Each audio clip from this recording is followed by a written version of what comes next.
Hi guys, welcome back to another video. This is the first annual video of books I read in the past year. You should check out my last video last year, which was actually the first video I filmed on this channel. It was books I read in 2023. This year, I honestly did not read as much at all. I think last year I read 17 books. This year I read 20.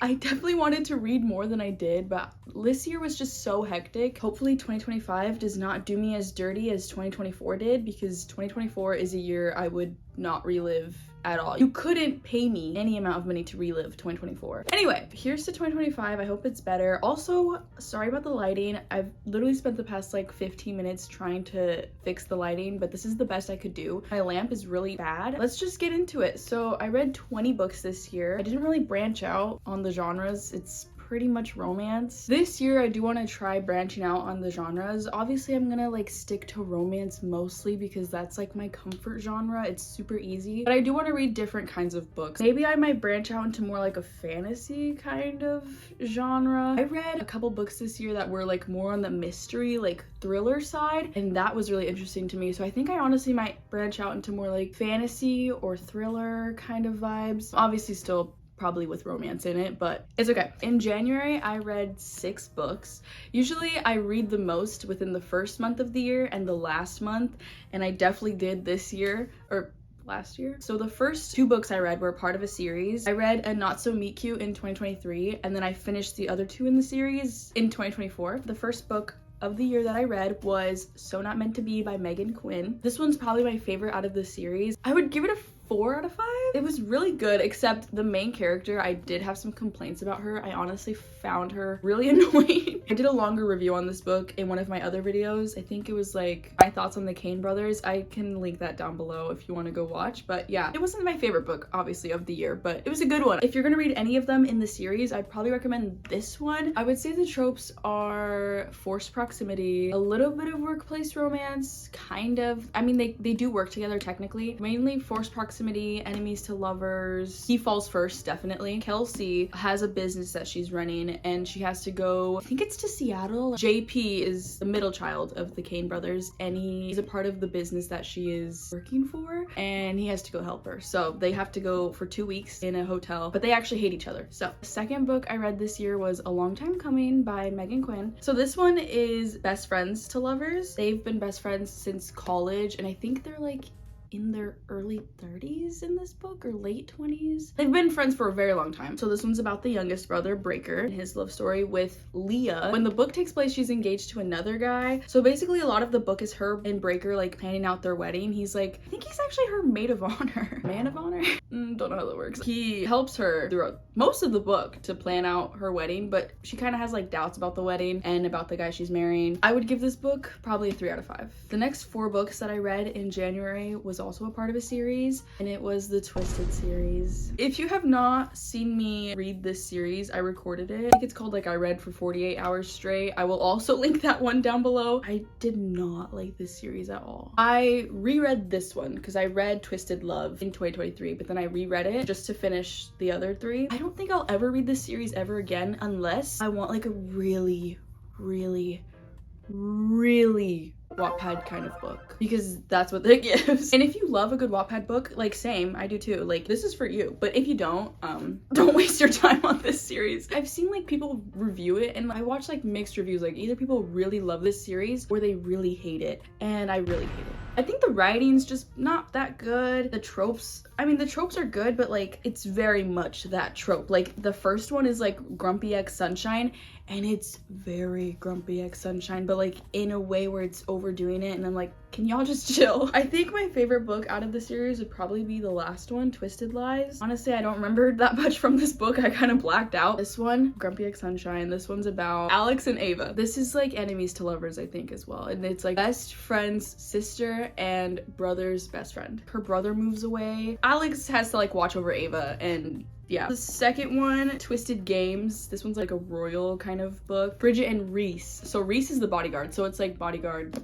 X princess. And then this one's Twisted Hate, and this one's like completely enemies to lovers, but again, like overdoing it, enemies to lovers. Josh and Jules. All 4 of these books, it's like the friend group, all 4 girls, but then the guy in this one is Ava's brother, Josh. Everyone on TikTok says this is the best one out of the series, but I don't know if it is. And the last one is about Stella and Christian. I think he's like her landlord. Like, she rents an apartment and he's like her landlord. She's also like a pretty big influencer. This series was awful. This whole series as a whole was probably like a 2 out of 5. I don't recommend this series at all. In February, I read 3 books, and the first one that I read was The Fine Print by Lauren Asher. This one's a part of a series as well. It's about 3 brothers. Their last name is also Kane. I would give this one a 4 out of 5. This one's mainly enemies to lovers and workplace romance. Also billionaire romance. The whole franchise is called Dreamland Billionaires. The 3 brothers all have a task because their grandpa passed away. Their grandpa was a billionaire. In order to get some of his money as an inheritance, they have a task to complete. Rowan, this is his story. He's the youngest. His task was to become the director of Dreamland Park and like fix up stuff in the park in order to get his inheritance. So basically the Dreamland series is like a play on of like Disneyland. So what Zara does is she works with like little kids and like she like does their makeup and like dresses them up. There was like a meeting about their wages, and like Zara was really frustrated that they weren't getting paid as much as they should be. So she like wrote an email about things that they should do to the park while she was drunk. And Rowan got that, and he actually liked her ideas. So she was now promoted to like help work for him, basically give him ideas. And this was all for him to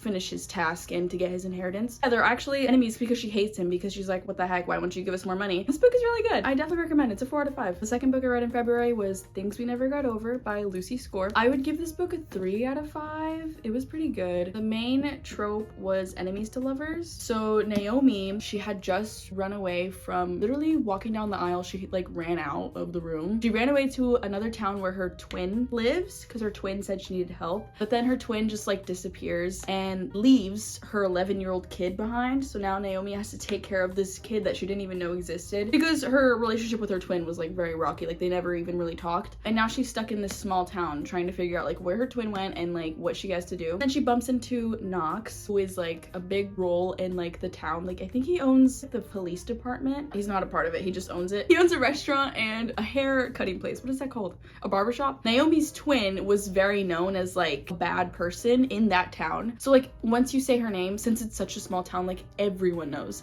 So Naomi, of course, looks identical to her twin. So like, she's just walking around and everyone's like being mean to her because they think she's her. Knox has to like help her. He doesn't have to, but he wants to help her figure out what's going on with her twin. The third book I read in February was Check and May by Ali Hazelwood. This is a very short read, and like, it's such like a wholesome kind of book. I literally read this in one night. I recorded it. I pulled an all-nighter to read it. I would say it's like definitely enemies to lovers. A little bit of celebrity vibes. The guy in here, Nolan, he is a celebrity. Kind of. He's just a famous chess player. So Mallory's father died, the main character. Her father died, and she has, I think, 2 sisters and a mom. But her mom is like sick, so she needed help with like money and stuff. So Mallory needed to get money, and she used to play chess with her dad a lot, but since he died, she like didn't want to think about her dad anymore, so she stopped playing chess until she battled for fun in like a little competition. She was offered a play for an amount of money, and she ends up doing it. And then she meets this guy, Nolan, and of course he's like the best chess player there is. Yeah, they're rivals. This book is really good. I do recommend. I would give it a 4 out of 5, honestly, because it was like such like a fast read. If they turn this into a movie, it'd be a really cute movie, I think. Okay guys, I'm gonna be so honest, a day has actually passed. I actually was editing this video because I finished filming it yesterday, but I need a new computer because I don't know why this keeps happening, but half of the footage of this video is gone. So the first part of this video was filmed yesterday and the second part is filmed today, which is probably why I look a little bit different. I tried to look the exact same, but obviously I'm like wearing a different kind of shirt. My makeup probably looks a little bit different, but I tried to do the same hairstyle, look the same, so it's not that noticeable, but I digress. Let's move on back to where I was. So in March, I only read 1 book, and that book was Things We Hide from the Light by Lucy Score, and I would probably give it a 4 out of 5 stars. This one's definitely my favorite in the series. I'm not even too sure why. I think I just really like the main character, Lena. This is like Grumpy X Sunshine, but like reverse. So the girl is like the grumpy one, and the guy is the sunshine. This is about Knox's brother, Nash. Nash is a cop, and Lena kind of has like a suspicious kind of job. She's like a detective almost. first. So you kind of have to read the first book to know a little bit. You technically don't have to read the first book to understand the plot of this one, but there is some things that happen in this book that would make more sense if you read Things We Never Got Over first, because there are things that happen to the characters in that book that they're trying to finish figuring out in this one, and that's why Lena is here to finish and help figure out what's happening. So she moves to Knockemout for a temporary job, and she ends up becoming Nash's neighbor. They live in the same apartment complex. In the first book, Nash was like a very bubbly character. He was kind of there for a little bit of like comedic relief almost. He was just always like the nice one, and Knox was always like the grumpy, like mean one. But he ended up getting shot, so that kind of like dulled his shine basically. So he's more serious in this book. He's kind of like a Debbie Downer almost. He just doesn't feel like himself, and whenever he's with Lena, he feels better, like duh. But she's definitely like not committal at all. She doesn't want that kind of life, but Nash does. I would say this is reverse Grumpy X Sunshine and kind of a little bit of enemies to lovers vibes. But yeah, I do recommend this one if you're gonna read any of them in the series. This one is so good. I didn't end up reading any books in April, but in May I read one book, and I read Terms and Conditions by Lauren Asher, the second book in the Dreamland Billionaire series. So I would give this one a 3 out of 5. I honestly think this one might be my least favorite in the series. This one's about the oldest brother Declan and Iris. So Declan's task in order to get his inheritance was to settle down with a family and have a couple kids, but he's that kind of person who is not a family guy at all. He's not interested in relationships. He's not interested in having kids. He is just solely career focused. So he needs help in finding someone to marry, and his assistant Iris ends up helping him. So this whole thing is like them basically fake dating to convince their grandpa has like a guy like watching all of the brothers to make sure they're doing their tasks, and he is the guy to like make sure everything is like real and really happening in order for the guys to actually earn their inheritance. So Iris and Declan have to convince everyone that it's all real what they're doing. So they get married. It's basically just fake dating, fake marriage as well. So they fake marry. Well, it's a real marriage, but it's not real. Like they actually get married, but they don't have any feelings for each other. So this whole trope is just fake dating. So this book is kind of just them navigating their fake marriage, and I would give this book a 3 out of 5. And the one book that I read in June was Final Offer by Lauren Asher, the last book in the Dreamland Billionaire series. This one is about the middle child, Cal. So the main plot of this one is second chance romance. I'm not a big fan of second chance romance, mainly because I don't like how books go like back in time and then go back to current time. It just gets like confusing for me, honestly, but that's something I need to work on. But I actually do like the way this one did second chance romance. I don't know, I'm just a really big fan of Lauren Asher's writing. I really like the way she wrote their story. So Cal, his task is to sell his grandfather's beach house, and it's the house that all of the boys used to spend like every summer in. After a certain age, Declan and Rowan kind of stopped coming to the beach house, but Cal would always go there because he had someone there, Alana. Now in the current day, Alana lives there with her kid. So Cal and Lana ended in bad terms. Their breakup was really messy, but Cal obviously has to sell the house in order to get his inheritance. So he has to go back to the beach house and mend things with Lana and convince her to sell the house, even though she's been living there since her mom passed away. It's been a long time of her living in that house, so it's kind of hard for her to like give that up, obviously, especially to this guy who like completely broke her heart and like ruined her life. Yikes. The brothers aren't supposed to tell like anyone that what they're doing is for an inheritance, so he's not allowed to tell Lana that he like really needs to sell this house by a certain date. So obviously she's gonna give him a hard time. I really like this one. It's a super cute story, like a summer read. It's really cute and fun. I definitely recommend. I would give this one 4 out of 5 stars. I think honestly this might be my favorite in the series. It's kind of a tie between the first and this one. I didn't read anything in July. That was kind of a pretty busy month for me, but I read one book in August, and that was The Fiancé Dilemma by Elena Armas. I actually didn't know that this is a part of a standalone series, and this is the second book in a standalone series. Even though it's okay to like read a standalone series, like you don't have to read them in order, I still like to do that. Like a couple series I've talked about, they were all standalones pretty much, and you could read them in any order you want. Even though it's not necessary, it still is like a series to me, so I feel like I should read it in order. But I didn't even know this one was a part part of a series. I actually own the first book that's in the series. I just haven't read this one yet. This one's The Long Game. So I would give this one a 3 out of 5. It's low-key like a very like cheesy, I wouldn't say Wattpad, but more like a Hallmark kind of feeling. It felt like very like cheesy, but like in a good way. Like it's just a feel-good book, and this is also such a very fast read. I think I read this book in one day. The plot is basically about the main character Josie. Her dad is pretty famous, and she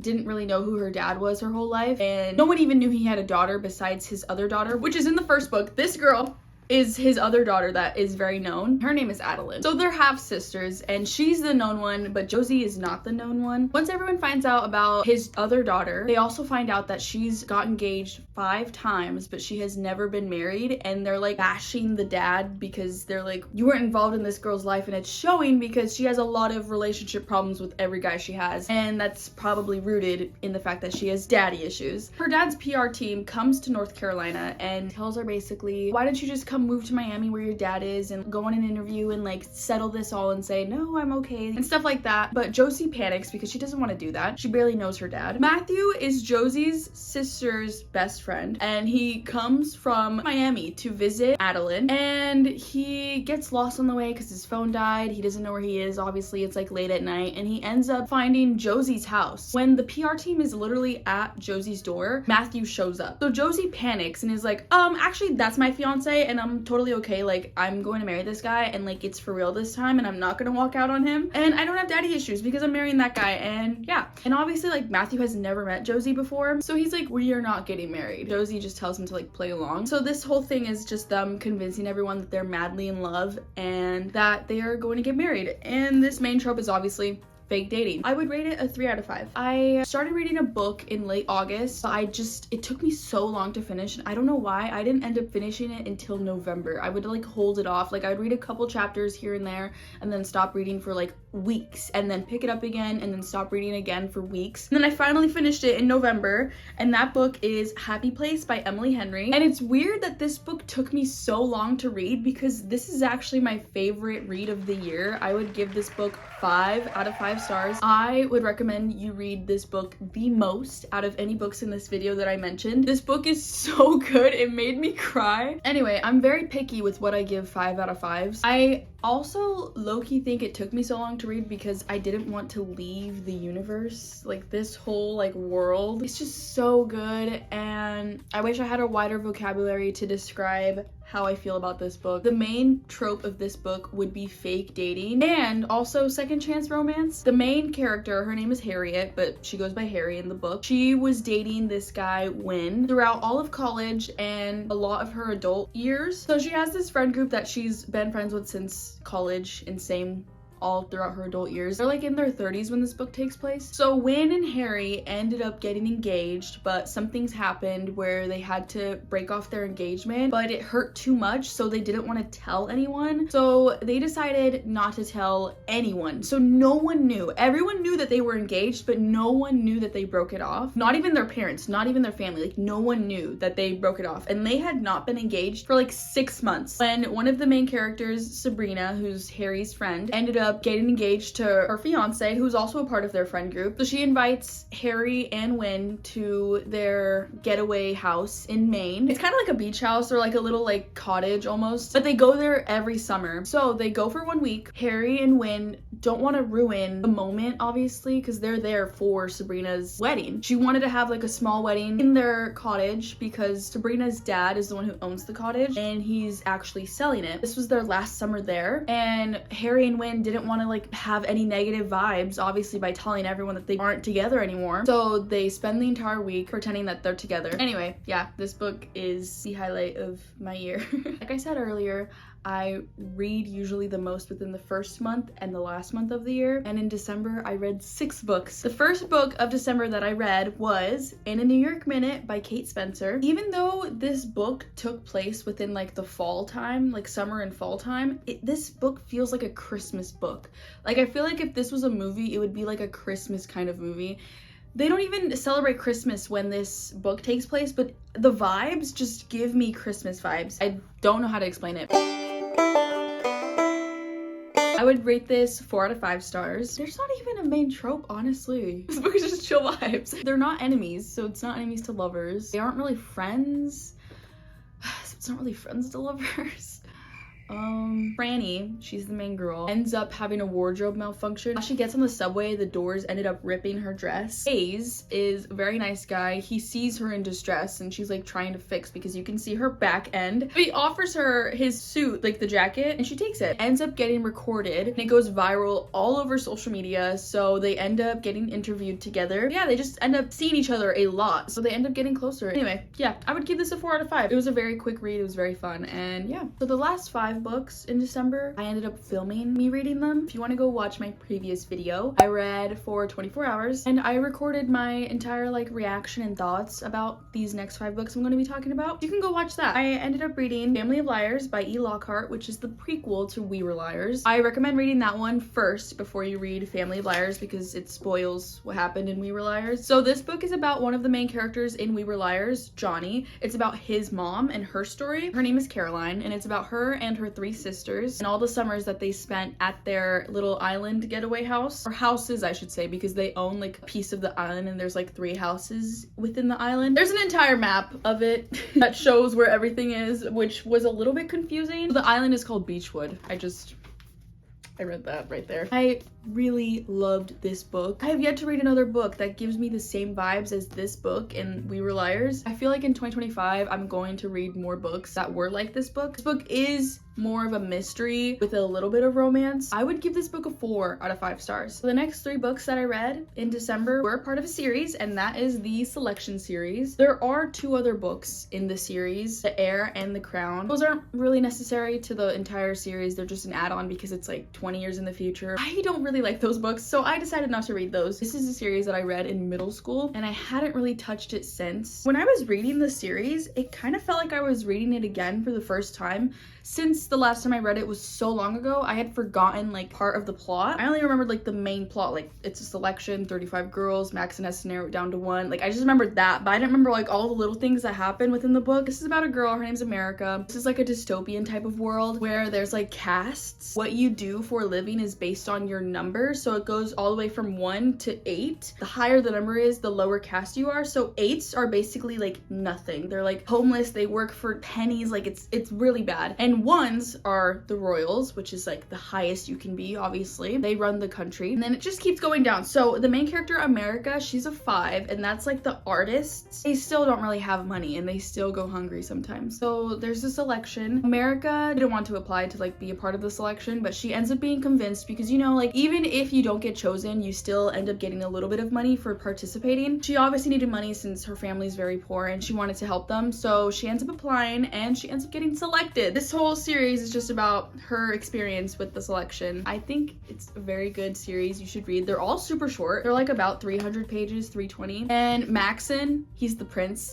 I love his character. He kind of gives me Nolan Sawyer from Check and Mate by Ali Hazelwood. He gives me Nolan vibes. They kind of are like the same character but in different fonts. I would rate the selection a 3 out of 5. I would rate the Elite probably a 2.5 out of 5. It's like really bad. But if you power through this one, the one definitely is the prize that you get for suffering through the Elite, because this one's a 4 out of 5. I think this one's the best one out of the series. This whole series probably like 3 out of 5 as a whole. It's pretty good. My last read of 2024 was Things We Left Behind by Lucy Score. This book is probably my least favorite out of the series. I don't really like Lucian, that's the main guy. I don't really care for his character that much. He kind of annoyed me a little bit. I might take that back because I do remember how the end went and it was actually very sweet. But like, it's just what Lucy Score does is she makes the guy characters kind of bad, besides Nash. He's an angel. She makes the guy characters really bad, but then in the end, it's like, wait, they're like really sweet. So I get mixed up on how I feel about them because I'm like, well, I don't really forgive you for what you did in the beginning, but also that was really sweet what you did in the end. Anyway, going into this, I thought this book was a second chance romance, but it's not really. It's kind of more like a friends to enemies to lovers. They were next door neighbors growing up, so they became friends like when they were in high school. There was low-key like tension there, but they never did anything, so it's not even a second chance romance since there was never a romance to begin with. Things ended up happening where Lucian ended up being like, you broke my trust, I do not like you anymore, so they ended up just becoming enemies. And then Lucian moved away, and now like 20 years later he's back, so he ends up moving back into his old house, so they're next door neighbors again, so they end up seeing each other a lot. The main trope I would say is probably Grumpy X Sunshine. I really did not realize how much Lucy Score does Grumpy X Sunshine, but Lucian is a very mean person and Sloane is a very bubbly person. I would say it's kind of the same vibes as the first book, Naomi and Knox, but also, like I said, like friends to enemies to lovers. One of the complaints that I have about this whole series is that they're so long. All of them are like from 500 to 600 pages, and they don't really need to be that long at all. All three of those books, they could be within like 300, maybe 400, but mainly like 350, and you could understand the story. Like a lot of the chapters in all three books were kind of filler chapters and they weren't needed, which that was like a big complaint of mine, because it's like, I don't really need to know this. Like I kind of just want to move on with the plot and like figure out what happens. I would give this book a 3 out of 5. It wasn't my favorite, but it's not the worst thing ever. I do still recommend this book. It's really cute. The only thing is the smut in all three of these books is kind of crazy. So if you're not a fan of that, don't read these. It's very slow burn. I would say that all three books are extremely slow burn, but once like it gets to the burn, it's a lot. And I'm like, oh my god, it's like every chapter almost towards the end. That was also a complaint of mine. I was like, guys, chill out. But yeah, I would give this a 3 out of 5. I do recommend this series. It's pretty interesting if you do like a small town romance. This is like definitely like, this gives yeehaw small town vibes, but like in a good way, in a good way. And that was all the books that I read in 2024. I definitely want to read more, and I hope I read at least maybe 30 books next year. I think I said last year that I wanted to read at least 50, but I think I should probably just make it more realistic. I do also want to change genres a little bit, but there's probably going to be more romance. Thank you so much for watching. If you enjoyed, please give it a like. Please subscribe if you want to. No pressure. If you do subscribe, also be sure to hit the bell notification button. My whole thing is like, I supposedly post on Thursdays, but I usually never do. So I do post once a week, but it's supposed to be Thursdays, but sometimes it's not. So if you hit that notification button, you'll get notified when I post. And that way you won't miss a post of mine. Thank you so much for a good year. Here's to the next one. Hope it's even better. And that is it.